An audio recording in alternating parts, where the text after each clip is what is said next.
Mesdames, Messieurs, bienvenue à l'émission spéciale édition que vous présente Yves Kenao. Aujourd'hui, nous allons essayer de répondre à cette question qui, depuis quelques jours, vraiment fait amener beaucoup de commentaires. Les uns trouvent que c'est ceci, les autres trouvent que c'est cela. Mais voilà. Je vais vous poser la question, je vais te poser la question pour nous tous. Ensemble, je vais vous donner ce que je pense de cette question. Dernière libération en cascade des prisonniers politiques en Afrique. Est-ce sous la pression internationale ou une stratégie électorale politique de ces chefs d'État-là qui les libèrent? C'est la question. Mesdames, Messieurs, chers téléspectateurs, le samedi passé, nous avons parlé de ce sujet. Et on a discuté longtemps. Tout ce que je peux vous dire, c'est que ces derniers temps, que ce soit en République du Sénégal, que ce soit au Cameroun, que ce soit au Togo, que ce soit au Maroc, partout dans ce pays, il y a eu libération des prisonniers. Des gens qu'on a emprisonnés pour leur opinion politique. Il y a eu des journalistes au niveau du Maroc. Il y a eu des hommes politiques au Cameroun, au Togo et au Sénégal. Tous ces hommes-là, toutes ces personnes ont été libérées par grâce présidentielle. Mais certains Africains refusent d'admettre que c'est une grâce présidentielle. Et ils soutiennent que ces libérations ont été obtenues sous la pression de la communauté internationale. Vous voyez encore, sous la pression de la communauté internationale / mondialisation. Voilà. Qu'est-ce que la communauté internationale cherche-t-elle dans la libération des politiques, des hommes politiques dans des pays africains? Vous voyez? En temps normal, les chimistes diront de pression et de température, la communauté internationale n'interviendrait pas. Puisque chaque pays est souverain. Mais comme l'Afrique fait partie de cette communauté internationale, de cette mondialisation, ce que touche le Togo touche la communauté internationale. Mais tout ce que je voudrais dire, c'est que des fois je ne comprends pas l'attitude de certains Africains. La communauté internationale domine l'Afrique depuis l'esclavage jusqu'à ce jour. Si on compte le nombre de fois que la communauté internationale a fait du mal à l'Afrique, on n'en finira pas. Mais certains chefs d'État africains ont quand même eu l'idée de libérer ceux-là qu'ils avaient arrêtés pour certaines raisons que eux-mêmes savent. Certains Africains trouvent que ce n'est pas un non-lieu. Non, ils n'avaient pas de choix. Ils étaient sous pression de la communauté internationale. Ils devraient les libérer parce qu'ils n'avaient pas de choix. Non! Le président Paul Biya n'était pas obligé de libérer le Camerounais. Macky Sall n'était pas obligé de libérer le Sénégalais. Faure Singbe n'était pas obligé de libérer le Togolais. Car je n'ai que pour preuve, depuis quand ces hommes-là ont été arrêtés, ils n'ont pas été arrêtés le même jour. Où était cette communauté internationale depuis que Khalifa Sall a été arrêté au Sénégal et il a fait 3 ans d'emprisonnement? Où était cette communauté internationale? Et c'est brusquement la communauté internationale qui fait pression sur Macky Sall de le libérer. Non, ne vous détrompez pas. C'est faux. Je vous dis que c'est faux. Nous tous, nous savons comment la communauté internationale fait pression. Nous le savons. De deux, au Togo, le jeune a été arrêté, ce n'est pas 2 jours, ce n'est pas une semaine. Il a fait plus d'1 an et demi en prison. Et aujourd'hui, on nous dit que c'est la communauté internationale qui l'a fait libérer. Please, give me break. Ne vous laissez pas embrouber. Ne vous laissez pas couillonner par cette communauté internationale. Elle connaît vraiment votre psychologie. Elle sait qu'en libérant, en donnant ceci, vous allez applaudir ou oublier tout le mal qu'elle vous a fait. Moi, je vous dis que la communauté internationale, si c'est réellement elle qui l'a fait, elle l'a fait pour que la prochaine fois, lorsque ces hommes-là vont vous dire qu'ils ont gagné les élections, dès lors qu'elle ne dira rien, vous n'allez plus l'accuser, puisqu'elle vous avait aidé, elle avait décidé qu'on libère les gens. Mais c'est ce qu'il faut lire, il faut avoir une grande lecture des choses, il faut lire entre les lignes. Le Togolais a été arrêté, il a fait plus d'1 an et demi en prison. S'il allait mourir, il devrait mourir. Juste depuis ce temps-là, où était la communauté internationale? Le jeune là, si on pouvait le tuer, on allait déjà le tuer. Où était cette communauté internationale? Khalifa Sall, il a fait 3 ans. Si Macky voulait le tuer, il allait le tuer. Le fils de Abdoulaye Wade, Karim Wade, il est en exil. C'est une prison. L'exil, c'est une prison. Où est la communauté internationale? Quand on envoyait, quand on jugeait Khalifa Sall, la communauté internationale n'était pas là pour faire pression pour qu'on ne le condamne pas. Paul Biya, personne n'a obligé Paul Biya à libérer le type. Combien de prisonniers croupis dans les prisons de Cameroun? Et où est cette communauté internationale? Quand la communauté internationale est partie ramasser Gbagbo, kidnapper Gbagbo, elle n'a pas vu.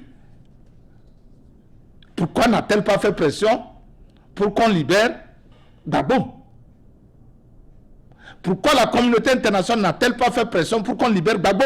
Vous, Africains, réfléchissez un tout petit peu. Quand on vous donne une miette, vous croyez que vous avez tout. Les gros morceaux, ceux-là qui peuvent libérer l'Afrique, quand on les tue, quand on les torpille, quand on les emprisonne, vous ne dites rien. Mais quand on libère ceux qui n'ont aucune influence, vous criez que la communauté internationale a fait quoi? Elle vous nuit, cette communauté internationale-là. Elle est votre fossoyeur, si vous ne savez pas. Alors je n'aime pas que les gens me disent qu'il faut applaudir. Il faut applaudir que c'est la communauté internationale qui a fait quoi? Où est-ce qu'elle était? Hein? Réfléchissez un tout petit peu. Où est-ce qu'elle était, cette communauté internationale? Quand on arrête, nous tous nous savons comment la communauté internationale agit. Lorsqu'il s'agissait de la mort du journaliste de Washington Post, le Saoudien qu'on a tué en Turquie, vous avez vu la réaction de la communauté internationale? Elle a été immédiate. Elle a été immédiate. Vous n'allez pas laisser arrêter les gens pendant des années. Après, vous allez me dire que c'est la communauté internationale qui a fait ça. Quelle communauté internationale? Give me break. Nous avons vu, quand on arrête des prisonniers, la communauté internationale réagit en même temps. Nous demandons la libération pure et simple de telle personne. Elle le dit. Je sais que les Togolais vont me dire que tout récemment, la Commission des droits de l'homme de l'ONU a fait un rapport alarmant sur les droits de l'homme au Togo. Je sais que c'est ce que les Togolais prennent pour dire que c'est la pression internationale. Depuis qu'il y a violation des droits de l'homme au Togo, où est cette commission de l'ONU, des droits de l'homme de l'ONU, n'existait-elle pas? On vient juste de la créer en 2019? Non!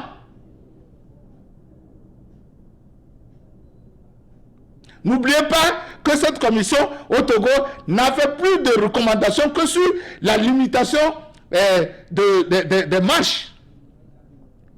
Mais c'est ce que vous allez prendre comme pression. Si c'est ça là, je ne... excusez-moi, hein, je ne vois pas. C'est rigolo. Si c'est ça que vous allez prendre, les gens me diront que oui, il y a eu des lobbying sous les coulisses, que ce n'est pas tout ce qui se passe, que ce qui se fait, qu'on dit. C'est faux. Nous tous, nous savons. Le lobbying, nous tous, nous le faisons. Nous savons comment ça travaille. Vous comprenez? Je vais donner un exemple. Durant la crise, au temps fort même de la crise togolaise, vous avez vu l'action de G5, les ambassadeurs des États-Unis, de l'Union européenne, de quoi au Togo, là, les 5 là. L'orientation de la politique togolaise, de ce qui allait se passer, l'épisode suivant venait toujours des communiqués de G5. Si vous ne le savez pas. Car c'est ça la réaction, c'est ça la pression de la communauté internationale. Elle se fait par ses ambassades.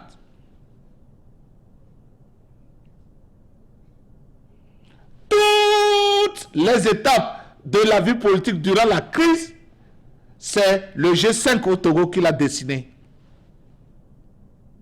De la rencontre entre les protagonistes jusqu'au dialogue, jusqu'aux élections, jusqu'à aujourd'hui, c'est elle.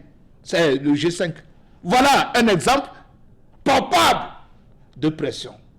Les sénateurs que nous voyons, les congressmen que nous voyons, passent toujours par les ambassades quand ils vont dans les pays africains. Bolloré n'agit pas en Afrique sans la connaissance de l'ambassade de France en Afrique. Non. Alors, dans le cas de toutes ces libérations, pour le Togo, c'est le rapport là que nous avons vu. Il n'y a rien de cela. Et brusquement, les trois sont libérés ensemble. C'est là que je dis que c'est une stratégie politique. Encore une fois, élaborée par cette communauté internationale / mondialisation pour l'Afrique. Elle veut changer d'image. Elle veut embellir son image parce qu'on a trop crié qu'elle est restée muette. Voilà. Sinon, il n'y a rien d'autre que ça. Hein?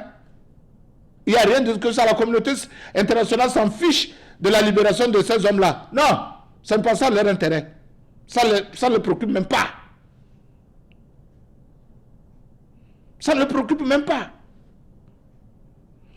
Mais pour permettre qu'on dise que Sénégal, Macky Sall est un rassembleur, pour qu'on dise que Macky Sall a commencé par respecter les droits de l'homme, on a fait ça. Au Togo, on dira que Faure n'a plus de prisonniers politiques.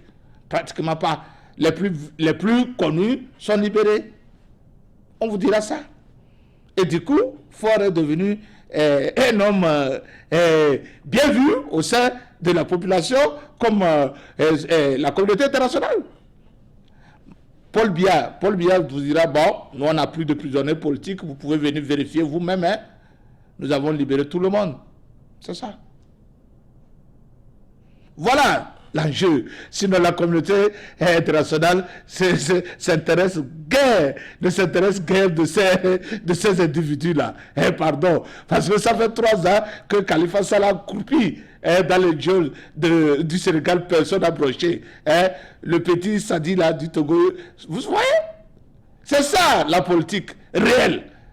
Réelle politique, comme mon ami Haruna le dit. Réelle politique, comme mon ami Haruna a l'habitude de le dire. Voilà, chers Africains, lorsque la communauté internationale pose un acte, lisez entre les lignes.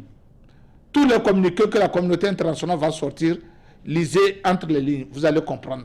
Car jusqu'à aujourd'hui, la communauté internationale existe. Allez à Béni, à l'est de la République démocratique du Congo, vous verrez les violations des droits de l'homme.